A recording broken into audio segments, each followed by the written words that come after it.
Spirit of this seminar, we'll have to co-produce this last event of today before you go on to a guided tour to the museum. And I think we already have technical disasters. Yeah, We absolutely don't want to lose anybody today.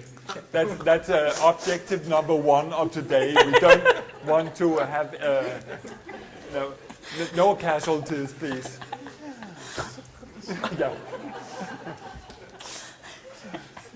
So, I hope you have prepared a couple of questions, or that today's discussions and inputs from our speakers here today have given you food for thought, and that you will be willing to share those reflections with us here, or perhaps pose questions to the panel here.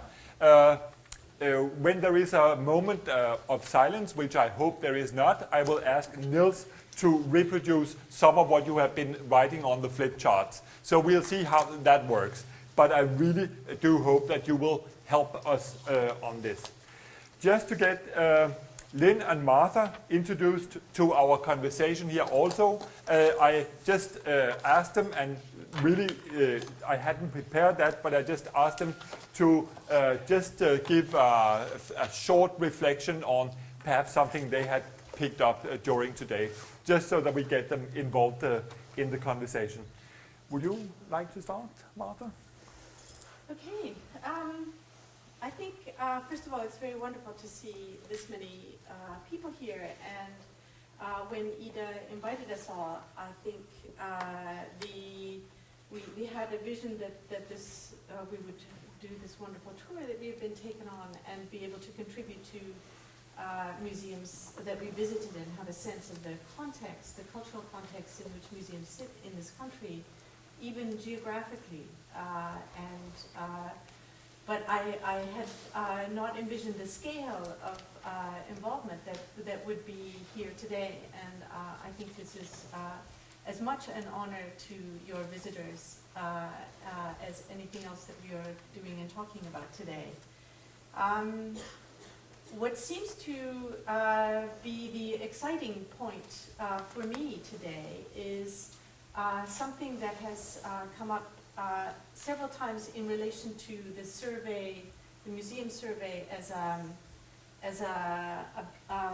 baseline, essentially from which to build out. That is to say, the survey is a baseline. The vision is something that is created through your knowledge. And some of the things we've been talking about today are process-oriented, and some of them actually have to do with orientation itself. How do we orientate ourselves as museum professionals to be open to new processes and practices? That was something that Ida mentioned as well, that we are now moving from a project-based approach to a process-based approach. And that move is reflected in what I heard from the feeling his way sense from Thomas Raun, which was really great, because we're talking about 17 years of practice, and to be able to say that there is as much experience and trial and error as there is strategy and practice is very helpful. In my particular workshop, following Emma's question, we not only came to the conclusion that museums themselves need to evaluate themselves as well as evaluating the visitors, but also that policy documents such as the ICOM policy document are very useful tools, and that it was important that he asked us to think about a process to achieve those policy directives. But in fact, many museums are already doing that. Many museums are already doing things towards those policy directives, and the ICOM policy directives are more useful as a tool for institutional changing the actual institution, as a kind of not so much an aim, but an instrument. And this is also something that I felt from John's not segmentation, but John's sort of Push you off the chair. well, it's the opposite of a segmentation, in fact. John's sort of ventilation or spectrum of experience actually is also 360 degrees. That is to say, if we're looking at the visitor, we should be looking at the institution, and if we're looking at experience, we should be looking at those who are not coming as well as those who are coming. So it seems like we have instruments, practices, and processes to start thinking very actively about that today, and I found that very rewarding. So. Thank you very much, Martha. Great. I'll try not to fall off my chair, nor hang myself. Thank you, Amar. First of all, I just want to echo the idea that it's wonderful to see all of you. And already I've been feeling in both of my small groups that I've learned so much from interacting with all of you. And I look forward to more of that over the rest of the workshop. I'm someone who hears things and likes to jot down just words or ideas. So I thought perhaps the best thing to do would be to share those. Although I also said that I was totally disengaged in my second group, and I said to them, I have the advantage of going tomorrow. I'm sort of changing my remarks because of the great conversation and presentations by my colleagues. So I was working on that. I think that something that I was really struck by was that idea that we're not about what we would call in the U.S. knowledge dissemination, but it's about knowledge sharing. And I think I would just emphasize, and to me that sharing needs to be two-way, and I'll be talking about that a little bit more tomorrow. And we've also heard the word co-creation, and actually in my earlier group, we even heard about creation, giving people objects or images of objects and letting them use them. We talked about letting go, which also will be a theme that you'll hear from me tomorrow. Like Martha, I really heard supporting processes rather than projects, which I think is so very important. I was really struck because I didn't recall, but I've been reading a lot over the last few days, the notion that youth said they weren't visiting because of school visits. And I that's one thing that I've decided to take on and talk a little bit about tomorrow with some hypotheses for why that might be the case. Let's see. Really interested in storytelling, and in part because I'm going to be talking about the sociocultural nature of learning. And actually, storytelling is powerful because in many ways it appears that our brains are really wired to learn through storytelling, and I'll elaborate on that a bit. I loved radical and ordinary. I love the juxtaposition of that.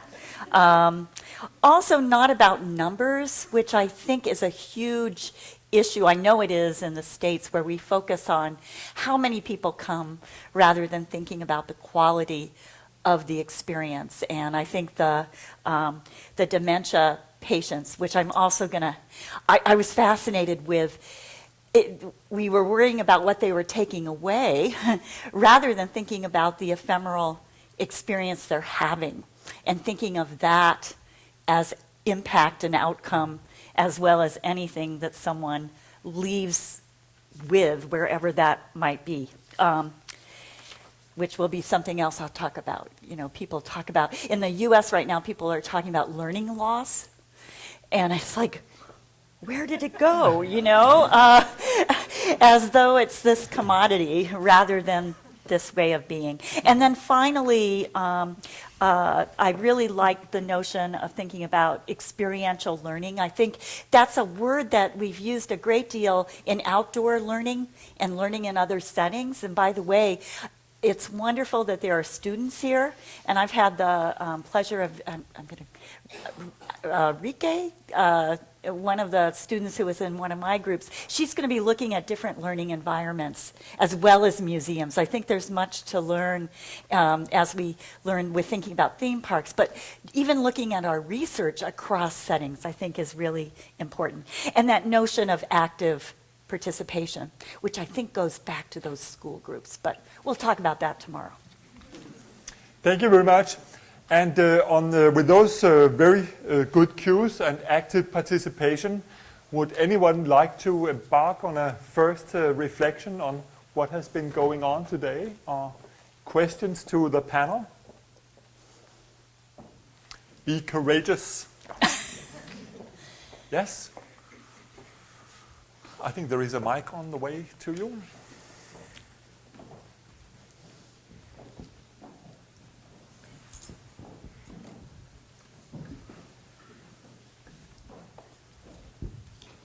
Okay, so this is a question on behalf of my group, and it is... so Would you say first who you are and yes, where you my come? name is Rune. I'm from the Danish Architecture Center.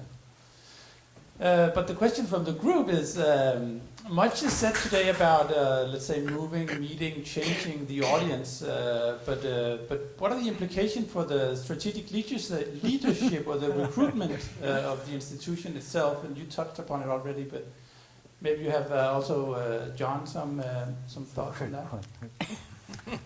Thank you very much.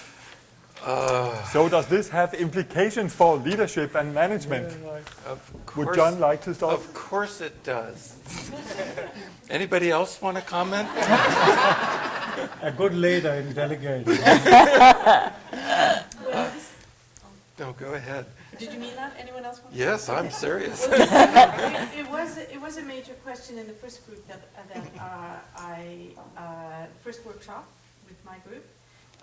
Because among the questions of, what is measurement and what do we use measurement for, very quickly it came up, why are we asking these questions of our visitors and not also doing anthropological, serious, time-intensive anthropological research of our institutions themselves and how they function, and what sort of impediments there are, and what sort of incremental change is taking place, and where in the museum structure and museum departments and hierarchies are these sorts of moves forward and outward taking place. Where is that taking place, and where is it not taking place? Talk about a baseline. If we start to look at our institutions themselves and how they work, then we will have, as it were, an equal pairing of, looking at the visitors and also looking at ourselves. So that came up in my group workshop.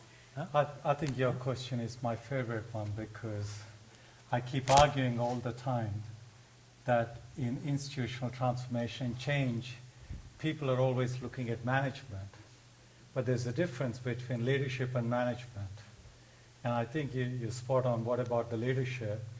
And if you really want to deal with change, you really need, there are different forms of leadership, but you really need inspirational leadership, which is often missing. And I went through all the flip chart papers very quickly, from the exercise that you did, and I think that I can see where the comment came from now,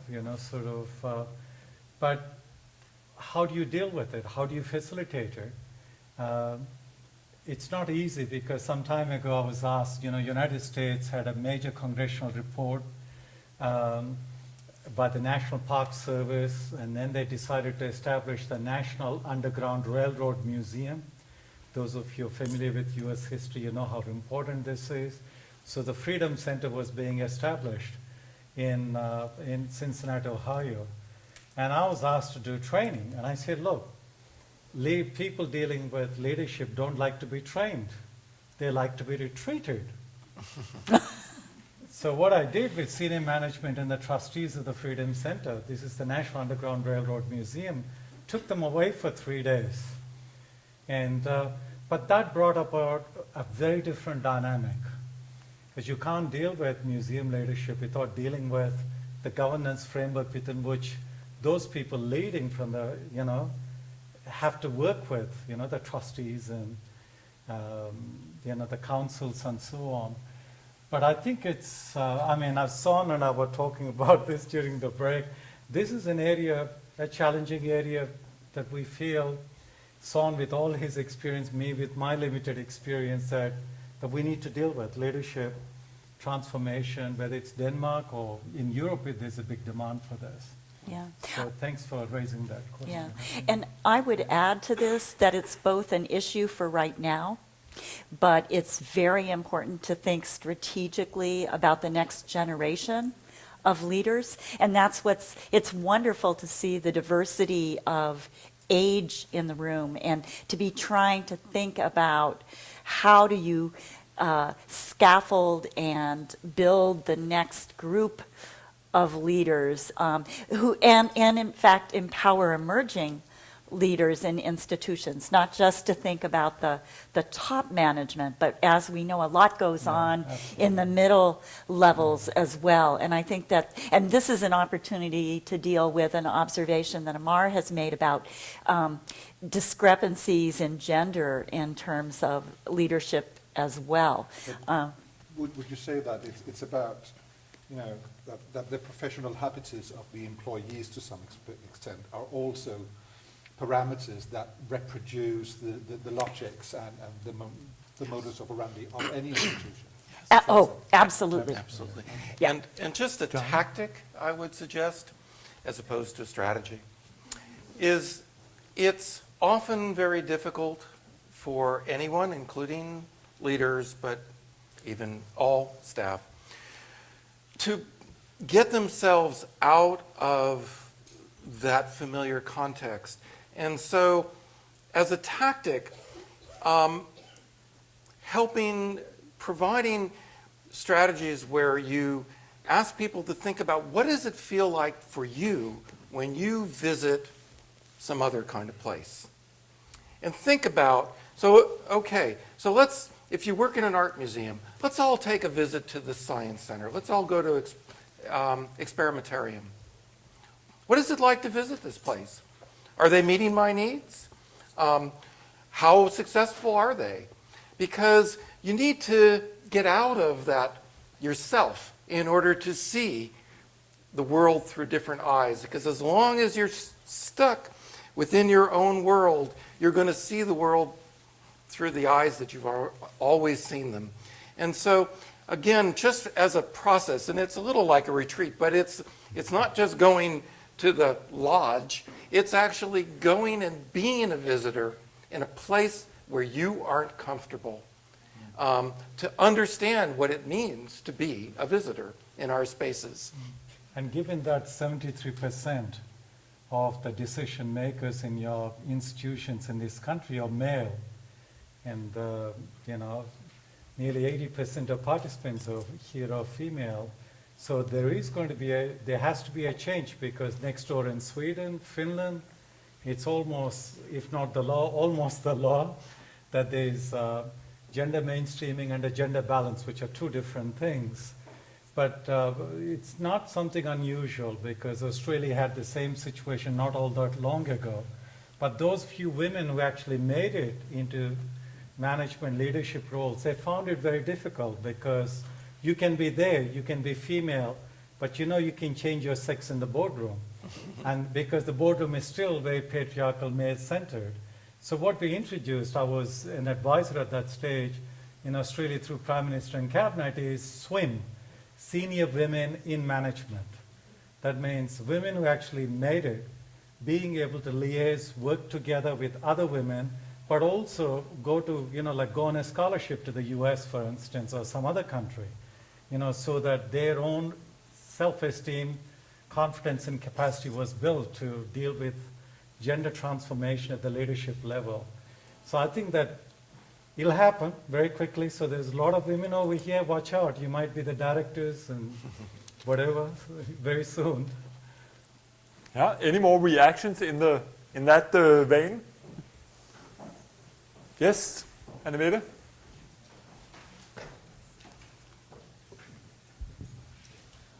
Yeah, something that I was considering, you've been talking about leadership, that it's very important to involve leadership in the middle group. I was thinking also of the people at the bottom of the hierarchy based in the museum, the floor attendants who are the primary group who meet our guests. So a lot of us Yes. do guided tours. I don't think any of them are here.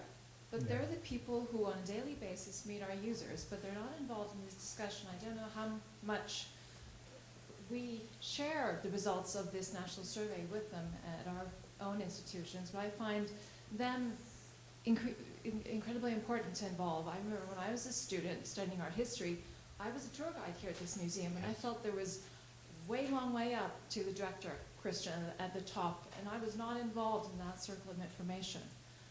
Now I'm a director myself, and find it really, really important to involve my floor staff and how they greet.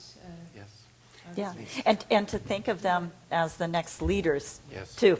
But traditionally, those frontline people are the lowest paid, the least trained, but fundamentally the most important members of your staff. Huge disjunction between the reality of the needs of the public and the priorities of the institution, as exemplified by that fact. Which makes me want to ask the audience a question. How many of you or your institutions do have deliberate training programs for your own front staff? It's about half. Quite a lot do. It's interesting. Yes. It's much better than I expected. So Yeah. that's good. So But that should include guards, it should include the people who take tickets, it should include the people who work in the gift shop and the cafe. They too are your emissaries. And the public, believe it or not, does not discriminate. They do not assume that the person in the cafe doesn't work for your museum. They assume the person in the cafe does work for your museum and represents your museum and should know as much about the museum as the curator. Yeah. Another question for all of you. How many of you have actually been on the floor and facilitated a visitor experience? Wonderful. Great. And I'll There you raise have my it. hand. Yeah. But that's great. Yeah. But there was a legendary Australian museum director. Lynn and John know him quite well. Des Griffin, Dr. Des Griffin. He was the director of the Australian Museum in Sydney, the oldest museum in Australia. He was legendary in the sense that the way he operated, you might not like it, but he actually respected everybody, the way he went about it. So every month, when the museum closed on whatever the last Thursday, because that's when you got your paycheck, he knew what people would do. They would go to the watering hole, that's what we call pubs, And he said, no, we're having a rooftop party. So all the staff would go to the rooftop of the museum. But he insisted that every staff member, janitor, floor staff, cafe manager, every cafe, the waiters there, everybody had to come. And the first thing he would do is ignore all the curators and conservators and educators and go and spend time with the floor staff and the people who are actually at the front end of the museum. And I think that that's really inspirational, the way Des used to do it. But to your last comment, ma'am, that I was only responding to a question there when I talked about the senior level. But really, leadership is all-pervasive in an institution. How it's facilitated, through a process of engagement within the institution, actually makes an institution a quality institution. And there are places that do it really well. I can give you some examples, but the youth leadership, for instance, like you take an organization like UNESCO. Now with every convention, whether it's the World Heritage Convention or Cultural Diversity Convention, they have a process whereby the young people, the youth leadership is facilitated in such a way, they actually meet first and they inform the decision making for the conventions. So people are recognizing this, there's all kinds of processes for this. But they're really important to do that within the institution, because from the flip chart papers that I've got over here, this is one major concern that's come across from your 21 groups, transformation within the institution. Everybody is talking about transformation from somewhere else. But professional development within the institution, transformation from within rather than from without, seems to be a major concern, for quite a few people.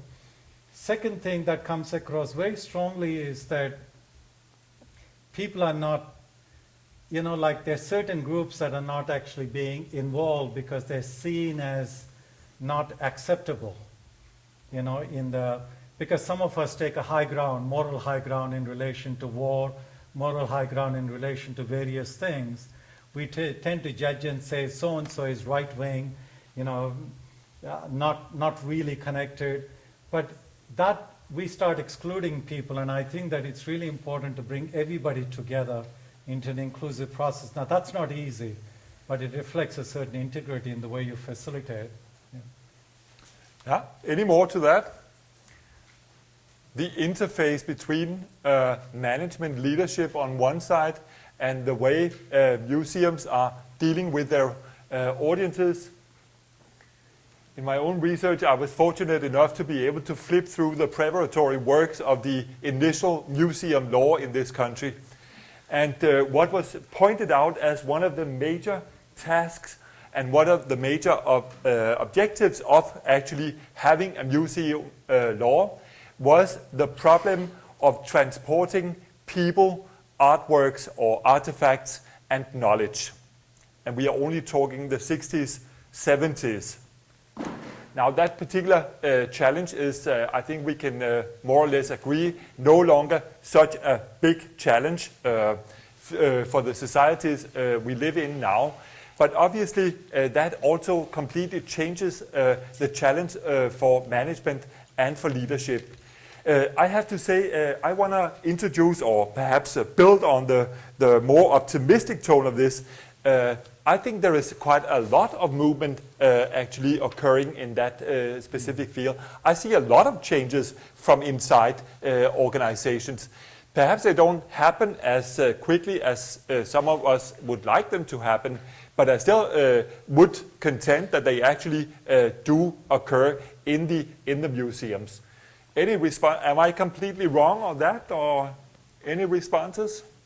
I would like to provoke a response, really, because Yes. I think we've heard two directors of two quite significant, quite heavyweight Danish museum institutions today, Christian and Thomas, and you both represent institutions which to some extent are in the midst of transition. You said it may seem very orderly and well planned, but it actually happened more randomly and well, from time to time, quite chaotic. And you said, Christian, it's also a matter of changing your own mindset, changing how you perceive the institution and the role of the institution in society. And then we're touching on something which is, when we go around monitoring what is happening in the Danish art sector, this transition of an institution is something that you can intellectually talk about. But when it comes down to basics, we're talking about people's jobs. We're talking about, do I have the right competence to still be employed, or should I leave my job and give place for somebody else because the museum or the theatre or whatever it is not going to receive more money? So we would have to rethink the way that we operate. How do you respond? How do you think on that, Thomas and Christian? Could we get a microphone to Microphone. Thomas?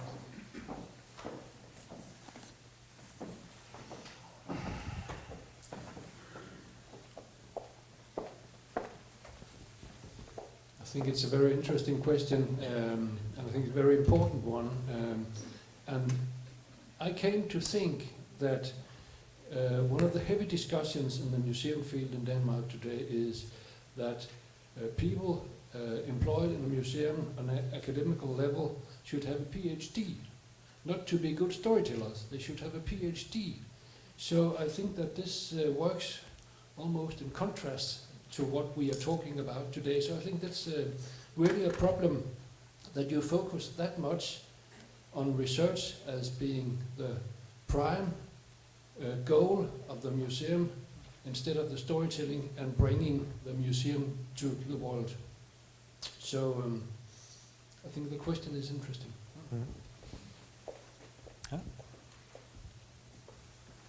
Question? Can we ask her? No, well, okay. I'll take the starting point from what Thomas says.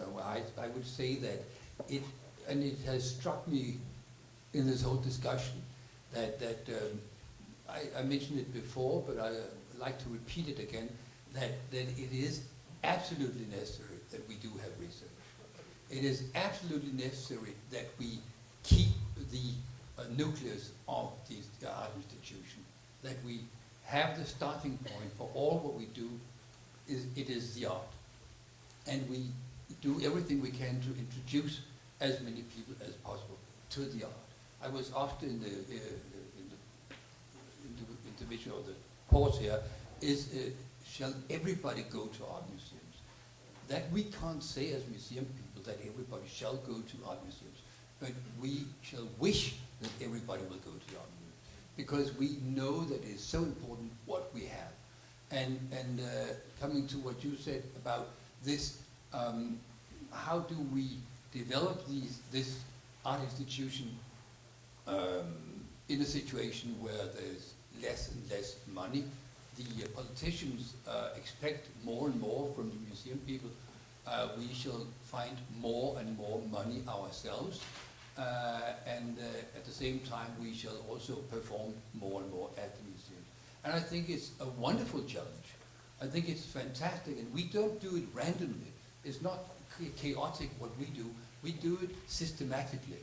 And that is why it is so important for us to have a vision, a well-defined vision. And I'm still critical about the vision which has been developed in relation to the new museum law. I don't find it's a vision. I can hardly remember it, but you know, it is. It's awful, and I didn't want to learn it by heart. But it is important that we in the museum think, so to speak, above the institution. The institution is not the goal in itself. We need to have a vision, an overarching goal, a leading star, something altruistic. We want to do good for society. We want to do good for humanity as such. It's not much that we can do, but what we do, we hope, functions. And that is, I think, that is what you were touching upon, leadership. Leadership is to keep on focusing on the overarching goal. Keep on finding the inspiration to keep on communicating this fantastic thing which we consider art. And in that environment, we need to develop new strategies. It's a complex world we're in. It's getting more and more complex. I mean, I've seen it. I started many, many years ago in the museum business. It was fairly easy to overlook because, you know, the museum director in those days was happy when there were no people in the museum. Then it was quiet and nice to be there. And it was quite easy to run a museum like that. It's not at all easy in the same way, but it's wonderful, it's challenging, and you need to have a fantastic vision. And when you have that, everything is going to be fantastic in future. Can I ask a question, audience? Yes. How many of you work in institutions where your directors are prepared to share the authority of the museum? The authority of your museum. How many work in a museum where the director is prepared to share the authority of the museum? Not many. maybe 50. It probably depends on what the question is. Yeah. It probably depends on what the issue is. It Yeah. probably depends on what level of staff you're at. It probably depends on whether you're in education or curatorship or collection management or conservation. Or Yeah.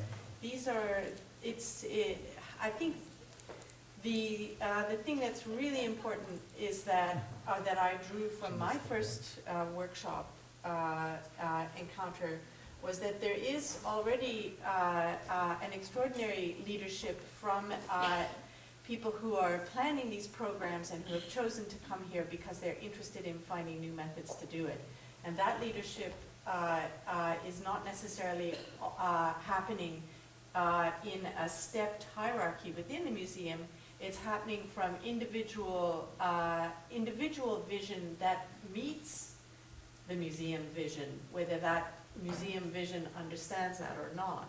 So that was the thing that I found very inspiring about the workshop group that I sat with, is that they were in various levels within the museum, but all of them both expressed and embodied leadership. That doesn't mean that it's easy to get to the point where power is shared, and maybe that's the difference you mean. There's a difference between Exactly. power and authority. Yes. There is a difference between power and authority. What you're talking about and what I was asking is shared authority. Authority is something that you earn. It's a respect that you earn and that you're prepared to share that. But sharing power is something that can be enforced too, and by compliance, and a lot of places do that, especially in national parks. Sort of compliance becomes a major way of, sort of forcing the parks to share power. But the reason I was asking that question is that at the end of the day, very often the struggle is the directors feeling comfortable and prepared to share the authority of the museum with the stakeholder groups. And that continuously becomes, a challenge. In some institutions it works, it doesn't matter how this is done, but that's what I was asking, because I noticed myself today a certain amount of tension in discussions between people who are prepared to share authority, people who are not prepared to share authority of the museum. That's what I was asking. Anyway, thank you. Okay, more questions in the vein of leadership. Otherwise, I'll go. Yes, Christian? Just comment. The more you ask people to participate in the museum, the more you share the authority. That's one way. Yeah, absolutely. And actually, building further on these issues, something that went through the presentations today is obviously also the concern with how the audiences think and how they perceive their visits to museums and what they actually want to get out of this visit to the museum. I was really both inspired and encouraged by the presentations here today, but perhaps one thing could be elaborated further, and that is the question of belonging. A sense of belonging runs through both ICOM's work and UNESCO's work and so on and so forth, and it seems that regardless of who you are and where you come from and what culture you belong to and age and gender and what have you, a sense of belonging is a key issue to everything. And it struck me when I ran through the survey here that this group of people between 15 and 29, they apparently they don't think they belong to museums. That is one way of reading the survey. But it is not a secret that both in our country and in a lot of other countries, there is a huge amount of other gangs, communities, webs, networks, and so on and so forth, that this group of people can actually belong to. And whether we talk criminal gangs, or we talk football clubs, or we talk all kinds of other communities, these people will do anything they possibly can to recruit people to feel a sense of belonging to these other communities. are these issues that came up in the groups, or am I the only one being concerned about sense of belonging? I think I just would like to interject, though, that what would be interesting is to see what the data looked like 20 years ago. I would hypothesize that the basic profile of museum visitors 20 years ago would not be that different. Yeah. So that the person who was 25 20 years ago wasn't going to museums, Either. but now when they're 45, they are going to museums.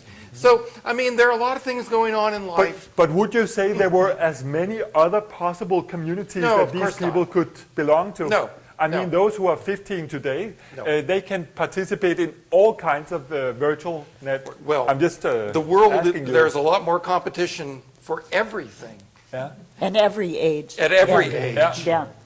And so, again, I just would caution before wringing our hands too much about those age profiles, that part of that is about, I mean, how many of you at the moment, I'm just curious, so how many of you are, well, it's probably not a good question. I won't go there because, because you're all professionals.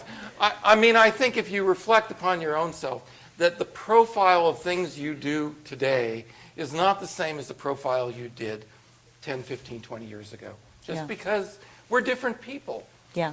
And we have different needs. Yeah. However, I think there is an opportunity because actually not only do people of that age want to belong, but they want to matter.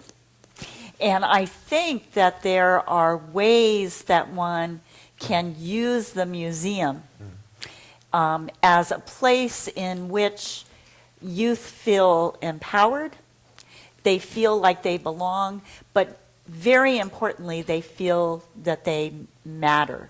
And I think that, I mean, I'm not saying that you should ignore that issue. I'm just saying before you beat yourself up too much about it, you need to have a broader perspective. Yeah. There was a comment from up there. Erik Kalatsis from Museum Vestfyn. It's concerning the question of people, if they want to belong. And in my experience, Danish people especially, does not have to belong to a particular museum, but they definitely want to belong to history. And of course, that makes some interesting possibilities for a museum in their local areas and the society in general. Because we know that people are interested in the museums, in the history. Of course, we live in a 1,000-year monarchy, and our history goes way back from there. But I don't think that people nowadays, the majority, do not feel that they belong to a museum, but they definitely belong to history. And of course, they want to be heard and be entertained and be educated concerning the history. Now we have a great number of fingers. I think we have one here in the front. Yes, I'm Morten from the Stene Museum in Aarhus.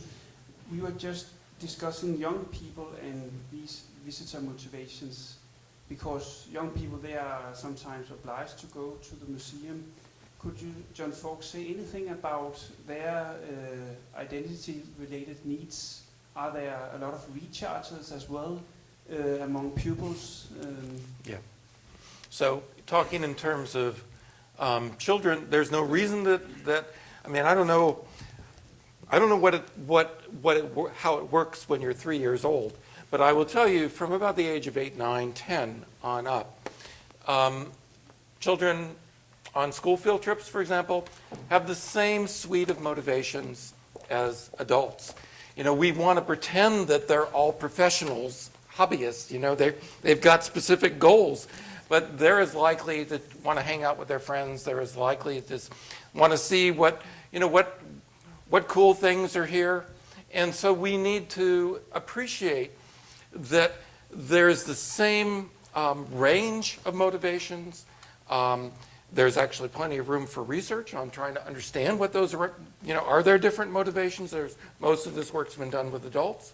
But the little bit of work that's been done shows that there is the same range of motivations, and that children are going to, if it's a contest between your agenda and the kids' agenda, guess who's going to win? And that's that's been true and is likely to be true. I did some research back in the 1970s that bore this out, even though I didn't have this model then. But the data fits perfectly. That, the short version of this research was that if you provided pre-trip orientation for children that said, one group was, here are the concepts we're going to learn. Second group, here is how you look carefully at what we're going to see today. And the third was literally, here's what they sell at the gift shop, and here's what they sell when you're going to eat lunch, be able to eat lunch, and here are some cool things that we're not focusing on, but you'll also get to see.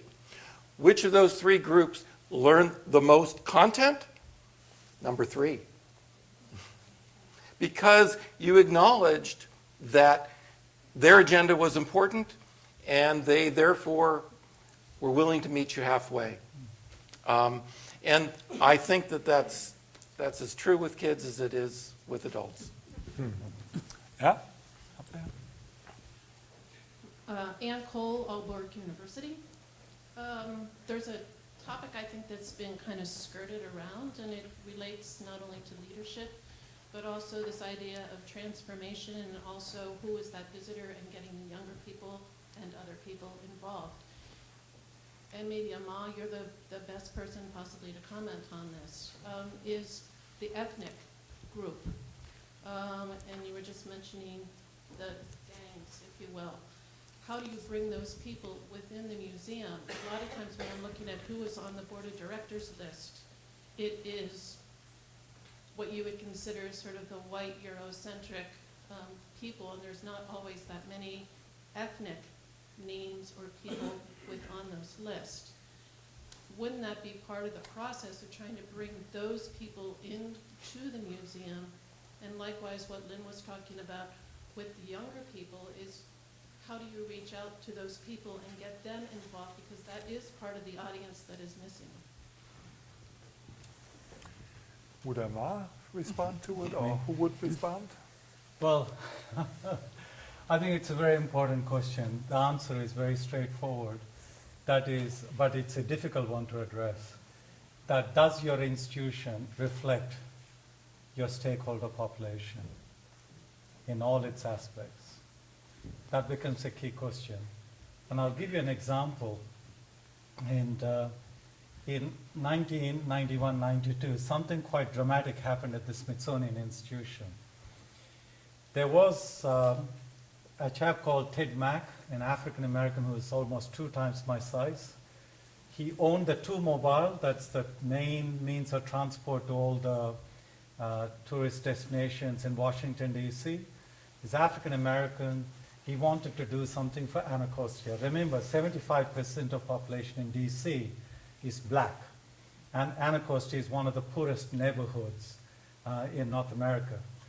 And so he went to the old theater before, the new museum opened, and or just immediately after it opened, and he said to all the kids, there was a meeting, and he said to them, hey kids, I'm going to give you something free. And they all said, yeah, uncle. He said, you all get a free ride. You go to the Smithsonian, the greatest museums in the world, and you will learn everything that you need to learn. And so he gave them a free ride. They're all 16, 17-year-olds who've done guns, drugs, sex, everything. I thought, oh, cool, we're getting a free trip. So instead of getting off at La Fan Plaza near Smithsonian, they're getting off at DuPont Circle, where they could go in the back streets and get drugs, and it was cool, and there were a lot of nice places for discourse. So a month later, Ted called another meeting. This was convened by Zora Felton, who was the head of education in founding the Anacostia Museum. He sat there like this, that stereotypical, "Hey kids, what's wrong with you? I give you a free ride and you don't take advantage of, why do you get off in DuPont Circle?" And this 16, 17-year-old, I was fortunate to be there when this meeting took place. It was just terrifying. And this kid, "Uncle Ted?" "Yes." I mean, nearly blew off the kid. Did you ever see yourself in those museums? And he was looking like this. And he got up, he left. He went straight to the US Congress because there was a black caucus at that time. Smithsonian was put on notice. Because Smithsonian at that stage, including all the field stations and everything, had 5,600 people on payroll in 1991-92 and over 26,000 docents. But in the hierarchy of the Smithsonian, perhaps you would never get another hierarchy like this in museums in the world. At the bottom 1 to 6 employment, shining blacks, your security guards, janitors. Go about that, black disappears somehow. There's no representation. Which means that how is African American, how is the blackness reflected in the museum? Was reflected from a Caucasian point of view. So that pulling back by the US Congress actually made Secretary McAdams talk to his staff. And then they started, dealing with transformation and change. So if your museum doesn't reflect your stakeholder community's needs, those young people, why would I want to come? You're not about me. I don't see a signature of myself in your museum. So I think that the question is really important and you can't do that, sort of like you can say, we're all 100% whatever, Caucasian, but we're dealing with refugees, we're dealing with this, we're dealing with ethnic communities. We mean well, but well-meaning people never change the world. We mean well, but what we need to do is work out how we deal with the transformation in such a way that if I happen to be in your museum as of somebody of Indian ethnicity, I am not the one dealing with Indians. I should be able to deal with all the Danes as a professional. But you could be white Caucasian, but you should be able to deal with Indians and everybody else. That's real inclusion. Otherwise it becomes tokenism. You know what I mean? Sort of. So anyway. But a follow-up comment, I think. But while we're waiting for that, the cautionary note is don't forget that in many cases, the issue is, do you meet their fundamental needs? Yeah. And those fundamental needs may not be that different than other people's fundamental needs, but it has to be reflected within a culturally appropriate context. And then just a little thing, again, is to remember that the museum branch is not the only arts sector in Denmark. For instance, there are lots of accumulated experience that you could actually exchange with other arts fields. For instance, the theatre, the performing arts, the music. People have tried to do this, and one thing that always strikes me when we are doing our mapping and scanning is it's never without friction. Something happens. It's like going to a party, having one hell of a time, dancing, having unsecured sex, and you wake up and you're wearing a dress. Because something happens when you engage with other people. And I think that's one thing to remember. It's not just happened? To reach out. I think we don't want to encourage insecure sex here, but Martin has a comment. Yes, Martin from Gamby. It's not a comment on that, but on the others about governance and also about belonging and whether we can make it possible that what we do is a part of the museum. Erik talked about belonging with history. At the moment we're doing another project, Thomas couldn't mention all of them we're doing a project in a social housing area called Gellerup. It's the biggest social housing area in Denmark, 2,400 flats out there, and there are mainly people from the third world, 50, maybe 80 different origins. And we are having this project out there for a year, and we're using efforts on it in terms of that we are out there all the time. And 3 weeks ago, there came some young Palestinian boys and asked us, could you form a museums club? Like, could you form a gang? And we said, well, do you know what it is? And they didn't really know. But we were out there, and they felt a belonging because we could be there all the time. The problem is we can't be there all the time everywhere. You have to pick out what is important. For us, it fills into our what we try to accomplish. It's an area in Aarhus. We also the local museum of Aarhus, which has a lot of significance on, so it's important in that terms. And also the way we try to be a local museum by having the users to be the experts and not us to be the experts. So it belongs. We're following that route. So we can, also because we have external funding, so we can do that. That's another reason. But follow up. But that's, I think, a main reason you can make this possible in many ways.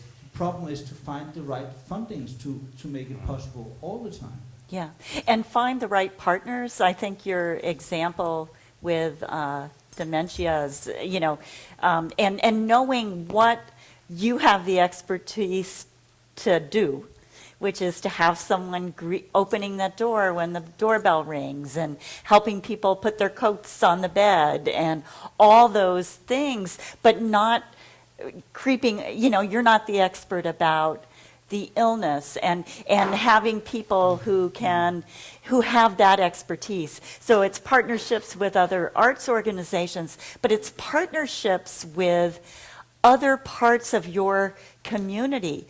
There, tons of communities have agencies that are working with new immigrant communities. They're trying to find great things that get youth feeling like they belong. Giving, an afternoon, it may not be this thing that you have to do constantly, but it's really looking beyond the walls and saying, this is what we have, this is our expertise, but what are the needs out there that could be met using our expertise, which is collections, but frankly, it's not only collections. We are very skilled teachers and storytellers. I loved when the comment was made that we don't teach our teachers, our classroom teachers, to be storytellers either. Or maybe Thomas said that. I can't. We actually have incredible expertise in facilitating learning and supporting learning. And so thinking of our skill set as both knowledge of our collections, but also art making and the role it's played in humanity, and don't get me going, but yeah. Why not? I just want to emphasize what John said about needs and aspirations. From an Australian experience, the libraries with their lending services understood this much better than museums. We learned a lot from libraries in Australia when we dealt with museums and art museums, because they understood the needs and because they had lending services. But also the other thing I want to say is that in Australia too, arts organizations were at the cutting edge. But the issue that came about is that those of us working on museums, we still have a responsibility to collections. And collections are a permanent liability. They really are a permanent liability. So we don't have the kind of flexibility that arts organizations have.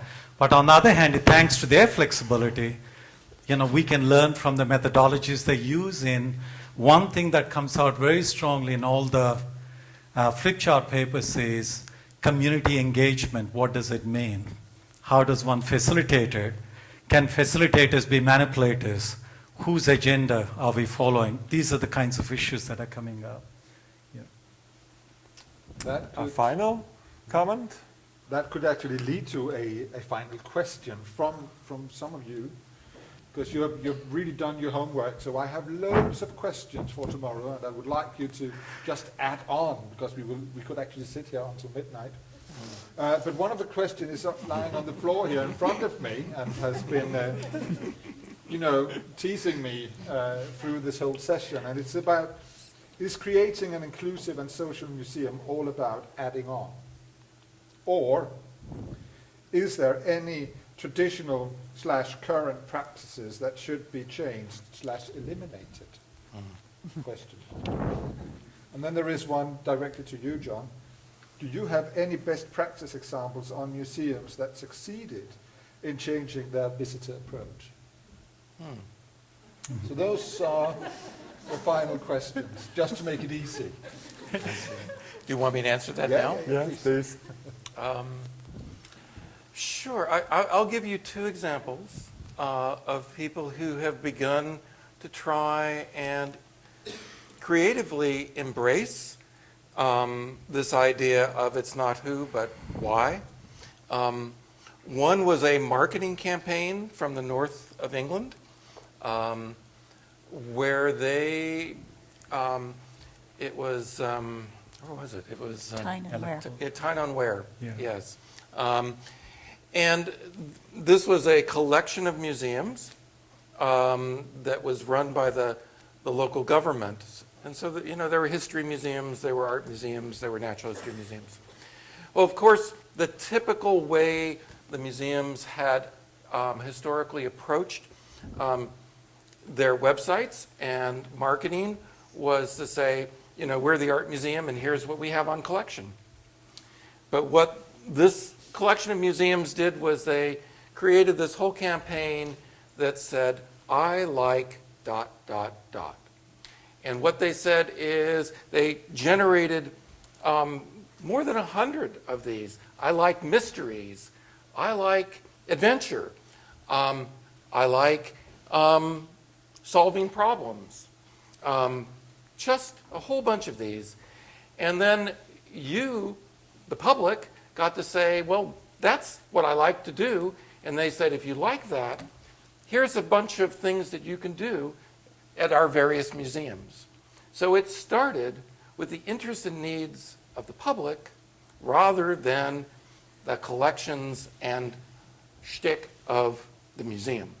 So that was a really interesting and very tangible example. I mentioned the Denver Zoo. The Denver Zoo has been training every one of their staff, from guards and ticket sellers and the people who work in the cafe, all the way up to the top administration, to think about how do we best support the needs of our visitors. In a sense, it's a variation on that little exercise I had you do in the workshop. And it turns out, not surprisingly, that when you involve the whole staff in brainstorming, some of the best ideas actually don't come from the top, they come from the bottom. Because these are the people who actually watch and know visitors. And so the entire institution has been going through a transition of trying to understand how can we best communicate and support the needs of our visitors as a collective institution. And that's been really, really successeful in terms of transforming the nature of this institution. Yeah, I wanted to go back to the youth bit also. We tend to think about what those youth need, and as well-meaning as we may be in a deficit sort of way, there are institutions that actually have thought of these youth as assets. And actually, I mean, thinking about cataloging, thinking about, in one case, a community that was actually dying, and they didn't have people, enough staff to collect oral histories, where they worked with youth and taught them how to do oral histories, and actually hired them, and actually they paid them, which is another thing to think about. And actually, they went out and they collected oral histories. They filled a need that the institution had. In the midst of all this, by the way, somewhat unanticipated, they actually created these great relationships between older people and these youth. I mean, sometimes these youth would just stop by to see how this guy was doing, because they had actually long built. after the job was done. Yeah, they had built a relationship and they were concerned. They would come and eat a meal or have a cup of tea with someone. So there's all these other wonderful outcomes, but I think sometimes we think, about just what people need, which is great, but we also should think about what people can offer. That's a way of belonging and mattering as well. Thanks a lot. Okay, I think we are gonna wrap up this now. It doesn't matter. No? I think we are there now, because Yeah. before we gratify the panel, I would just like to give you guys some information Yes. while we are still here. I mean, all those good questions that you just feel are burning in there, write them down and make sure that you bring them along tomorrow, right? And when we finish here, you're supposed to go out to your workshop table again, this time for entertainment purposes, not for working purposes. So you will be collected by one of the beautiful guides of this institution, and we will all be touring, because since there are so many of us, we will have to organize it. So it's all put perfectly in the hands of the museum. Those of you who would prefer a guidance in English should stay here. And then you will be taken care of specifically. And if I'm correctly informed, at about an hour from now, at 1800, we will meet just out here for drinks. And then someone will tell us when dinner is served. So that was the practical information. Fantastic. But before you finish, can I just say that thank you so much. I've really enjoyed today. I have to leave tonight, and I won't be here tomorrow. But this has been wonderful, and I congratulate the organizers and all the participants, the facilitators. And that last question was the biggest worry that I had. You said the transformation, the inclusive and social museum. For it to happen, do we have to discard this and that? Let me tell you one thing. Museums, if they don't want to change, they will not change at their own peril. Because you take South Australian Museum in South Australia, everybody from Denmark, Europe goes off to Adelaide because it had the first immigration museum. Had this huge museum complex, and they didn't want to address 38% of their population. So with 3 staff, they established the Migration Museum. And everybody thinks it's best practice. And we fought this by saying that no, all the money is going to the big museums, but all the migrants, refugees, everybody gets this little bit of crumbs, sort of that the whole system should be transformed. The same thing happened in Melbourne. They established the Melbourne Migration Museum, which is now integrated with the Melbourne Museum, because the Greeks, remember, second largest Greek city in the world, said they're not dealing with our history, we need to change. You don't want that to happen. You don't want ethno-specific museums to develop. On that note, I'm going to stop you. All I want to I say want to is thank you for your participation, and I want to thank the panel for your input. Thank you. Do I just take this off? Yeah.